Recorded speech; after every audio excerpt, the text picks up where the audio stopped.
ജലഗതാഗത വകുപ്പിന് ഏറ്റവും കൂടുതൽ വരുമാനം നൽകുന്ന ആലപ്പുഴയിലെ മുഹമ്മ ബോട്ട് ജെട്ടി നേരിടുന്ന അവഗണന ചെറുതല്ല. ഒരുപാട് വാഗ്ദാനങ്ങൾ നൽകിയിട്ടും ഇതുവരെ ഒന്നും നടപ്പാക്കിയിട്ടില്ല. ജെട്ടിക്ക് ശാപമോക്ഷം എപ്പോൾ കിട്ടുമെന്നാണ് ജനങ്ങൾ ചോദിക്കുന്നത്. ജില്ലയിലെ പ്രധാനപ്പെട്ട ടൂറിസം കേന്ദ്രമായ പാതിരമണൽ ദ്വീപ് നവീകരിച്ച് ടൂറിസത്തിന് വലിയ സാധ്യതകൾ നൽകുന്നുണ്ടെങ്കിലും അവിടേക്ക് ഏറ്റവും എളുപ്പത്തിൽ എത്താൻ പറ്റുന്ന മുഹമ്മ ബോട്ട് ജെട്ടിയുടെ അവസ്ഥ വളരെ പരിതാപകരമാണ്.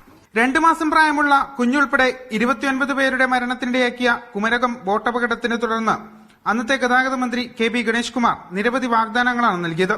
എന്നാൽ ഇതൊന്നും ഇപ്പോൾ നടപ്പായിട്ടില്ല. ജെട്ടിയിലെ ബോട്ട് അടുപ്പിക്കുന്ന തൂണുകൾ ഉൾപ്പെടെ ദ്രവിച്ചിരിക്കുകയാണ്. മറച്ചിരുന്ന ഷീറ്റ് നിലംപൊത്തിയിട്ടുണ്ട്. ശൌചാലയമുണ്ടെങ്കിലും ഉപയോഗിക്കാനാവില്ല. ബോട്ട് ചാലുകൾ അറിയുന്നതിനായി കായലിൽ ലൈറ്റോടുകൂടിയ ബോയികൾ ഉണ്ടായിരുന്നു. എന്നാൽ ഇപ്പോൾ അവയെല്ലാം കരക്കടിഞ്ഞ നിലയിലാണ്. പാതിരാമണൽ ടൂറിസം പദ്ധതിക്കായി സൌരോർജ്ജ ബോട്ട് ഉൾപ്പെടെയുള്ള സംവിധാനങ്ങൾ കൊണ്ടുവന്നെങ്കിലും ഒരു സൌരോർജ്ജ ലൈറ്റ് പോലും ജെട്ടിയിൽ സ്ഥാപിക്കാൻ ഇതുവരെ ആയിട്ടില്ല. കാറും കോളും ഉണ്ടാവുന്ന സമയത്ത് ബോട്ടിൽ കൂട്ടക്കരച്ചിലാണ് ഉണ്ടായതെന്ന് പ്രദേശവാസിയും മാധ്യമപ്രവർത്തകനുമായ ശശിധര പണിക്കർ പറഞ്ഞു.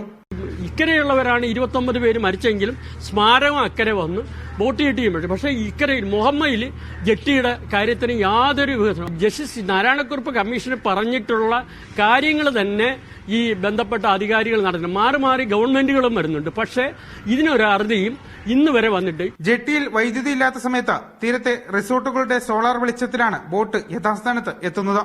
ജില്ലയിലെ പ്രധാനപ്പെട്ട ടൂറിസം കേന്ദ്രത്തിലേക്ക് പോകേണ്ട ഇവിടുന്ന്, അതായത് മുഹമ്മ ബോട്ട് ജെട്ടിയുടെ അവസ്ഥ വളരെ ദയനീയമാണ്.